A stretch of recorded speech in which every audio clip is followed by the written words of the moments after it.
Нэг хинтийн иргэн 3 булганы иргэнтэй тэнцэн энтергээд шийдвэрээ гаргаад энэ юун дээр биччих. Монгол улсын иргэд тэгшэрхтэй гэдэг заалтыг нь зөрчсөн гэдгээ та нар хүлээн зөвшөөрч. Энэ чинь 130 мянган хүний ирэхэд хардж байгаа үйл явдал биш үү? Ингэж хуваачаа та нар одоо зарчим ярихаас ичээж. Ингэтлээ энэ одоо 3 том дүүргийн энэ 70 мянган иргэн үн цэнэгүй болцсон байгаа юм. Ямаа тэмээ хоёр шиг юмыг оруулж ирсэн байж штэ. Нүхэд минь ээ. Үнэхээр иччихээ штэ. Бид яаж хүний нүур харах юм бэ? Үхрийн сүүлэн дээр утга 4 жил хууль зөрчиж хүч төрж ард түмний амьдралыг доройтуулж эдийн засаг маань илгээрээ хэвтлээ. Төр хувьчилж болохгүй шүү дээ. Ингэж өөртөө зориулт хоёрыг тогтоож болохгүй шүү дээ. Энэ сонгуулийн хуулийг яаж ингэж завааруулж, яаж төрийг самааруулж тухайлбал гарамгаа та яг энэ дээр энэ самааруулсныхаа төлөө ард түмэн танд дүнгээ тавина. Сонгуулийн хорооныхын та нар толгойтой юм бол өөрийнхөө саналыг оруулж ирэхээ ямармаа хийж юм бүтлээ оруулж ирсэн та нар. Хүн амын чинь 22 мянгаар зөрж яхад улаан цай амын луурыг яагаад хийж байгаа? Хэний захиалгыг биелүүлж байгаа? Аргаа барсан ийм үйлдэл хийхэ болооч олонхороо төрж. Нэгт мэхэндээ гэдэг болцчихгүй ч. Монголын ард түмэн 4 жилд нэг удаа үндсэн хуулиар олгогдсон сонгогдох эрхээ эдэлж төрд төлөөлөн суух улсын хурлын эрхэм гишүүдээ сонгох сонголтоо хийдэг. Энэ ээлжид сонгуул энэ жил тохиож сарын дараа иргэд саналаа өгнө. Харин иргэдийн сонголт хэр шударгаар шүүгдэх бол сонгуулийн тойрог мандат хуваарлалтаасаа эхлээд шог болсныг хэн хүнгүй л ярьж эхэллээ. Бүр зарим нь цахим орчинд урайлга гаргаж Чингис хааны төрсөн нутагт 3 мандат хуваарлсан атлаа. Ардын хувьсгалыг эхлүүлсэн Сүхбаатар жанжны төрсөн нутгаас яагаад хасав? Монгол хүнийг газар нутаг үндэс угсаагаар нь ялгуурлан гадуурхсан үйлдэлийн эсрэг Сүхбаатарчууд бид тэмцэх ёстой гэх сэтгэл сэртхийлгэн пост хүртэл бичсэн харагдах.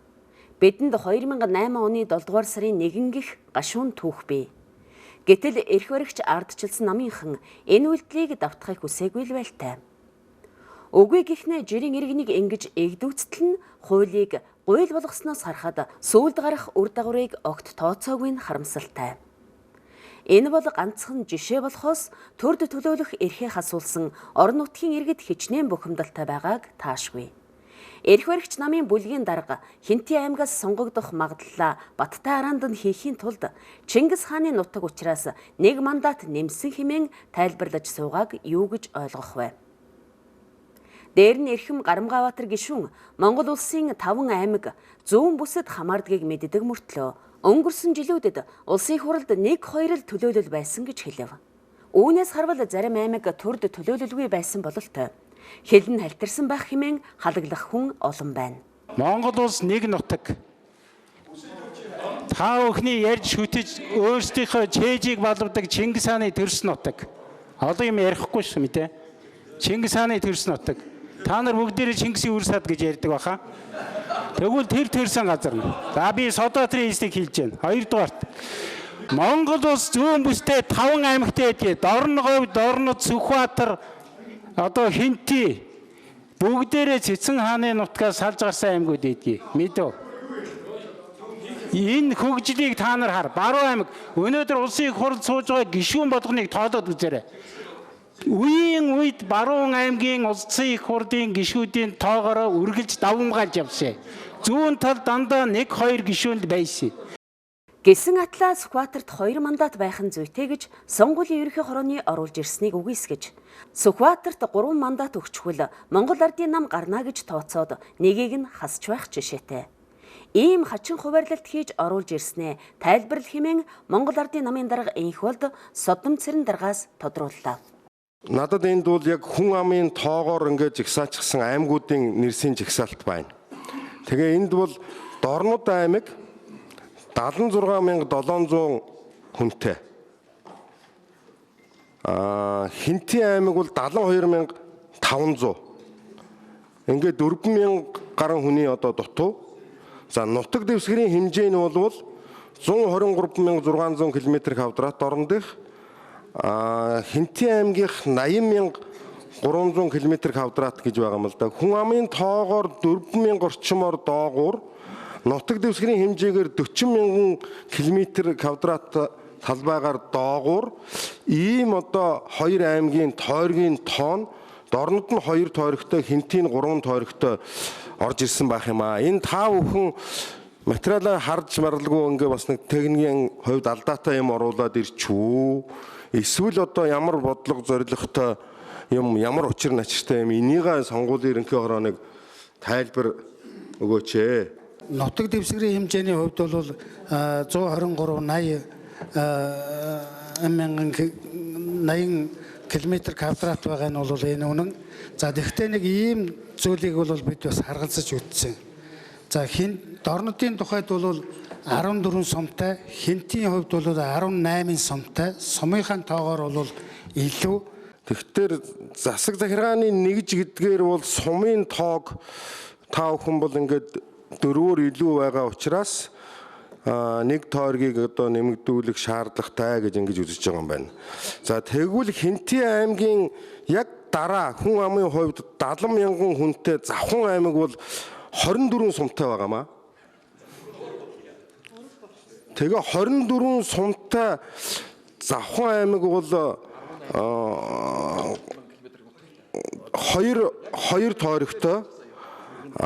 Тэгээд 18 сумтай Хинтийн аймаг 3 тойрогтой. Энэ одоо төрийг хөвчилж байгаа юм байна л да. Сонгуулийн тойргуудыг хөвчилж байгаа юм байна л да. Тэгээд өөрт нь санал өгөхгүй гэж үзсэн хэсгийг өсөргээд ийм л юм хийгээд оруулаад ирж шít. Тэр даалгаврыг та нар биелүүлж шít. Биелүүлж шít сонгуулийн хорооныхаа та нар битээ худлаа хэлээд байгаа ч. Та нарын тайлбар чинь ямар ч шалгуурт багтахгүй шít. Даргын захиалгал явж шít энд чинь. Энэ шудраг биш байдлаа болчих шít. Ер нь одоо надад юу бодогдож байна вэ гэхээр энэ тойрог мориг тогтоодог юм гээ их хурл өөр дээр авч байгаа нь буруу юм байна. Цаашдаа сонгуулийн хороо нь асуудал шийдэ явдаг хуулийн өөрчлөлтийг хэрэг ер нь цаашдаа гарах юм байна. Яахлаараа ижилхэн нутагтай ижилхэн хүнтэй 2 аймгийн нэг нь 3 болгоод нэг нь 2 болгоод ороод ирдэг үлээ. Эрэ тэнгис судалгаа гэж нэг юм улс төрд байдаг л да. 2 дугаарт орж чадахгүй болохоор тэр 2-т яагаад орохгүй байгаа Гарамгаабатар жишээ нь. Тэгээ 3-т магадгүй гэхлээр л тэрэн зориулж та нар Хинтийн дээр нэг нэмэх гэж оруулж ирж шít. Энэ чинь ариун явдал муу юм уу? Шудрагын ус муу юм уу энэ чинь? Ямар юмараа нүрээрээ та нар энийг тайлбарлах юм?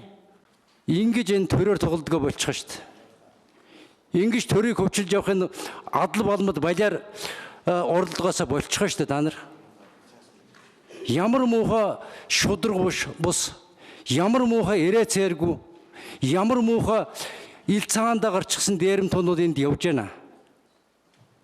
Сонгуулийн хорооныхын та нар толгойтой юм бол өөрийнхөө саналыг оруулж ирэхгээ ямармаа хийж юм бүдлээ оруулж ирсэн та нар. Бас болоогүй. Үүлэн үст даргынхаа налайх багнуурыг дагуулхот болгох шийдвэрийг уландаа гიშгсний учрыг олоход бэрхээ. Өөрөөр хэлбэл налайх багнуур баг хангайд нэг мандат хуваарлах саналыг сонгуулийн ерөнхий хорооноос оруулж ирсэн ч эрх баригчид хасч хаяад Чингэлтэй скватер дүүрэгт хороодыг нь тараан байршуулчихсан. Энэ бол ардчилсан нам дотооддоо хэр зэрэг эв нэгдэлтэйвэ гэдгийг бэлхнээ илтгэх жишээ. Өөрөөр хэлбэл нийслэлийн ардчилсан намыг тэргүүлдэг хотын дарга Батүүлийн нэг гараараа гаргасан шийдвэрийг улсын хурал дахь бүлгийнхэн нь нөгөө гараараа баллуурдаж налайх багнуурыг дагуулхот болгосон статусыг үнсэнд боллоо. Нэг намын бүлэг өнөөдөр Монгол Улсын их хурлын сонгуулийн тухай хуулийг өөрчлөх, өөрсөндөө тааруулж тойрог гаргах, өөрсөндөө тааруулж тойрог бэлтгэх, энэ ялалтыг яаж луурдаж, булхаацуулж, яаж өнөөдөр энэ ард иргэдэд тодорхой бус байдлыг үүсгэж сонгуулиар луурдаж авах гэсэн ийм бодож байгаа дээд тоог бол Монголын ард түмэн хүлээж авахгүй. Ардчилсан нам маань бол нэг юмыг ойлгох хэрэгтэй л дээ. Жишээлбэл нийслэлд сонгуулийн ялалт байгуулсан нам анх удаага баг. Яагаад өнөөдөр дагуул 3 том хотоо налайх дүүргийг, Багхангаа дүүргийг, Багнуур дүүргийг гурвуулангийн 3 дүүргийн одоо тойрог дотор оруулж ирээд талхуулгаад хуваагаад тавьчихж байгаа. Ингэтлээ энэ одоо 3 том дүүргийн энэ 70 мянган иргэн үн цэнэгүй болцсон байгаа юм. Ийм л шог хуваарлалтыг ардчилсан намынхан хийлээ. 4 жилийн хугацаанд улсаа улс шиг хөгжүүлж, ард түмнээ хүн шиг амьдруулж чадаагүйгээ ухаарсан тэд ийхүү хууль бусаар дахин засгийн эрхэнд гарахыг санаархаж эхэллээ. Үнэн дээр өнөөдрийн нөхцөл байдлаас харахад тэдэнд үүнээс өөр гарц байхгүй. Хэлсэн, хийсэн, эдсэн усныг нь бодвол ардчилсан намд итгэл үзүүлэх хүн тун цөөхөн гэдгийг тэд өөрсдөө ч гадралсан бололтой юм. Ном дүрмээрээ явбал оноо авч чадахгүй учраас номгүй, хуульгүй зүтгээд үзье гэж шийдсэн бололтой. Ардчилсан намын ийм л увайгүй байдал Монголын төрийг муухай харагдуулж байгааг хэлэх хүн олон болсон. Үнэхээр ч эдийн засаг төдийгүй засаглалын хямралыг 4 жилийн хугацаанд утгаар нь бий болгочход байгаа учраас Монголын төр муухай төдийгүй дорой харагдаж байгаа. Харин Монголын төр гэдэг хэн бэ гэсэн асуултад ганцхан үгээр хариулбал эрх баригчид. Тэр дундаа төрийн 3 өндөрлгөөс авахуулаад засгийн эрх барьж байгаа хэдэн нөхөр. Сүүлийн 4 жилээр ярил ардчилсан намынхан. Гэтэл энэ хугацаанд тэд улс орноо өнгөлж өөдлөхийг бус ханцвэ дотроо хэрхэн наймаалцаж татвар төлөгчдийн мөнгийг яавал ахиухан халбагдах вэ гэдгийг бодсон нь өнөөдрийн хүнд байдалд хүргээд байгаатай маргах хүн гарахгүй болов. Дээр нь олигарх гэдэг үгийг сонгуулийн тойрог мандат хуваарлах энэ үед ардчилсан намынхан тод томруунаар харуулсныг Монгол Ардын намын гишүүд хэлсэн юм. Олигархсан төр гэдэг байгаа чи яг энэ ардсан намын та нарын гаргаад байгаа энэ дүрийг л хэлж байгаа шүү дээ. Энэ дүрийг хэлж байгаа. Жирийн нэг бизнесээ явж байгаа хүн бол олигарх биш. Төрлөө мөнгөөр худалдаж авч орж ирээд тэгээд тэр авсан эрхээр далимдуулж ард иргэдийн сонгогчдын эрхэнд талж байгаа энэ үйлдэлийг олигархсан төрийн хамгийн том илэрлэл гэж байна. Барамгаабаатар тэргүүтээ ардсан намын бүлэг өнөөдөр болж байгаа гэж ойлгож байгаа юм шиг байна. Яг ийм дүр 2000 онд гарч ирсэн. Магадгүй манай залуучууд мэдэхгүй байж магадгүй.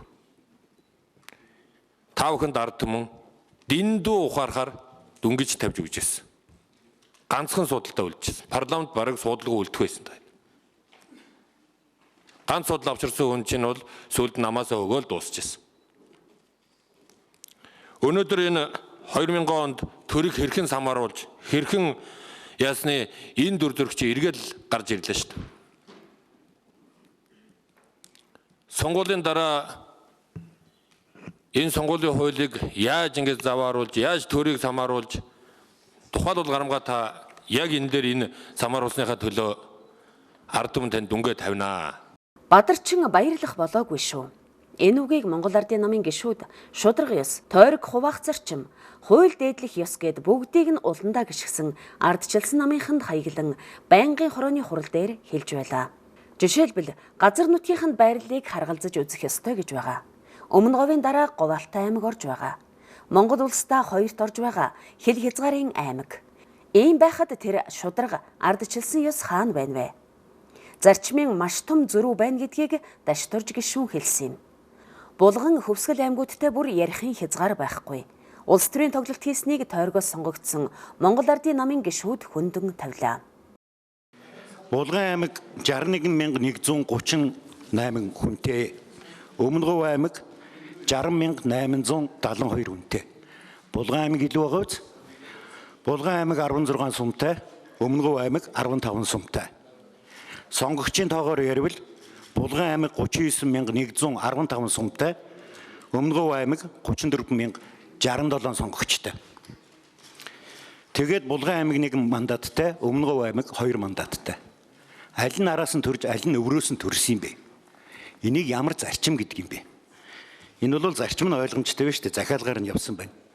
Сонгуулийн ерөнхий хороо одоо тэгээд нэг Өмнөговийн иргэн, 2 булганы иргэнтэй тэнцэн, нэг хинтийн иргэн, 3 булганы иргэнтэй тэнцэн энтергээд шийдвэрээ гаргаад энэ уюун дээр биччих. Тэгээд тэр үндсэн хуулийн Монгол улсын иргэд тэгшэрхтэй гэдэг заалтыг нь зөрчсөн гэдгээ та нар хүлээн зөвшөөрчих. Энд чинь тэгээд цэцэд очивол яах юм? Юу бодож явж байгаа? Энд чинь ямар зарчимгүй хуурилт биш үү? Одоо дээр үед чинь хуурилт нь шог байна гэж нэг ондгой байдаг ус. Одоо энэ чинь бүр хог байна. Шогч биш, хог байна. Та нар ич. Араа ингэж хувааж байгаа байхгүй юу? Ингэж хувааж байгаа байхгүй юу Хөвсгөлийг? Сонгуулийн ерөнхий хорооны хуваасан зарчим нь өнөөдөр энэ байна. Тэгэхэд хөвсгөлийг та нар ингээ те өчтөр дээр ардсан намын дарга нь сонгуулийн ерөнхий орооны хуваарлсан хуваар нь надад таалагдахгүй байна гэж хэлсэн гэлээ. Базар садын гутал гэж нэг үг байдаг шүү дээ. Базар садын гутал баха. Тэрэн шиг ингэж хуваачаа та нар одоо зарчим ярихаас ичээж. Гэхдээ ямар ичгээ болцсон улсууд вэ? Эсвэл та нар одоо ард түмнийг дүлий гэж бодоод байгаа юм уу? Ард түмнийг дүлийг сохор гэж бодоод байгаа юм уу? Одоо би та нарын ингээд энэ санал өгж байгаа энэ саналыг хөвсгөлийн ард түмэнд би шууд зургийг аваад явуулна. Хөвсгөлийн 130 мянган одоо иргэдийн сонгох эрхэнд халтсан явдал болчих жоохоо 3-4 гишүүн. Тэднийг төлөөлж байгаа төлөөлөлтөнд санал солилцохгүй гэдэг. Хамаагүй одоо 3-4 гишүүн орж ирэл тэгэл энийг одоо хөндлөн голд нь хуваагаад дураараа хуваагаад үгүй энэ чи одоо хөвсгөлийн ард түмнээс энд санал өгөх эрх алга уу? Төлөөлж байгаа би одоо энийг саналаа хэлээд энийг сонгуулийн ерөнхий оргоор нь байгээд ингээ яагаад явж болохгүй юм? Энэ чинь 130 мянган хүний эрхэнд халдж байгаа үйл явдал биш үү? Бүхэл бүтэн нам. Тэгвэл энэ дээр нэг юм бодороо та бүгд. Михт михэндээ гэдэг болзошгүй шүү. Ингэж хуваагаад одоо ардчсан нам хөвсгөлд ялчна гэж байгаа бол тийм байхгүй шүү дээ. Ёстой тэр бол нэр нөгөө нэг үг гэдэг чинь гордсон голондоо гэж яг тийм болно. Сая сонгуулийн ерөнхий ороноос асуусан. Та нар хэн нэгний нөлөөнд автсан уу? Автаагүй.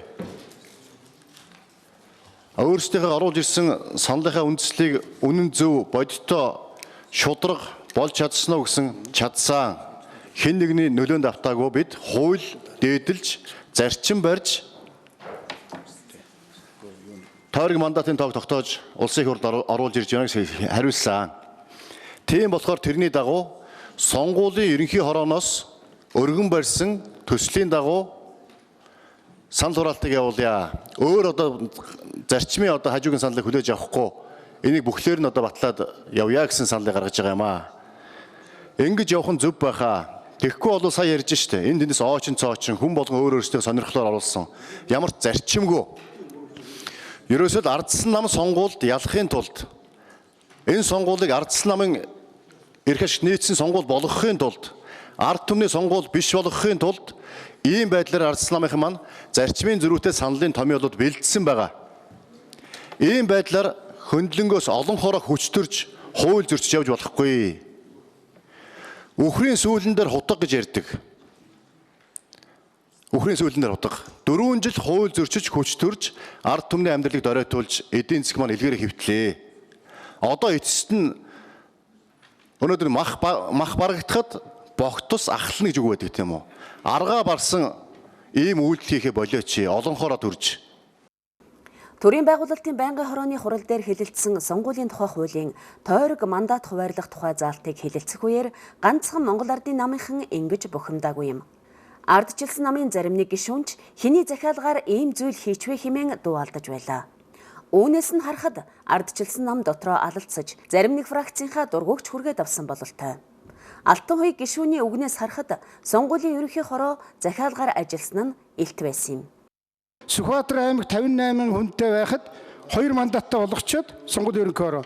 Увс аймаг 80 мянган хүнтэй байхад 2 мандаттай. Хүн амын чинь 22 мянгаар зөрж яхад улаан цайм ийм луурыг яагаад хийж байгаа? Хэний захиалгыг биелүүлж байгаа? Аргаа барьсан Монгол Ардын намын гишүүд энэ асуудлыг тусад нь хуульчлаад оруулж ирмээр юм гэсэн саналыг ч тавьж байлаа. Ойлгомжтой зүйлүүд гişүүд яриад нь штэ. Зарчмууд хүн амын тоо, нутаг дэвсгэрийн одоо хэмжээ мөн тэр тойрог хуваахта үсрэгж харайлгадгүй, сөөлжүүлдэггүй тэр үргэлжиллийн тасралтгүй байдлыг хангаж өгдөг. За дээр нь одоо засаг захиргааны энэ нэгжийн тоо энийг нь дотор нь сумын хуваадгүй ч гэдэг юм уу. Энэ суур зарчмуудаа оруулаад бүр хуульчлаад тэгээ аль нэг намаас үл хамаардаг биш. Зүгээр л тэр хэдэн зарчмуудаараа үндэслэл хуваарлагдаад гарчдаг. Энэ бол бүр томьёоллын зарчим дээр болгосон ийм хууль болгочвол одоо наан цаан дуудагдаад их хурлын одоо удирдлагууд намуудын удирдлагууд руу дуудагдаж юм уу утсаар яригдаж юм уу ингэж одоо сонгуулийн хорооны удирдлагууд маань маха идэж байдгүй. Тэгээ одоо энд ирээд бас ингээд улаагаа сууж ийн гэдэг чинь бас амаргүй шүү дээ. Үнэхээр ч зарчимгүй ардчилсан намынханд битгий горд гэж хэлэх цаг нэгэн тэрснийг өнгөрсөн 7 хоногт өрнсөн үйл явдлууд харууллаа. Тэдэнд зарчим, ёс зүй, хууль дээдлэх, ухаан гэж алга. Өөрсдөө л ялж байвал тойрог мандатыг яаж ч хуваасан яадаг юм гэдэг байдлаар асуудалд хандсныг Монголын ард түмэн харлаа. Хуулийг хүчиндэж, өөрт ашигтайгаар эргүүлж болох ч ард түмний итгэл үнэмшлийг хүчээр авч болдоггүй юм гэдгийг дашрамд сануулъя.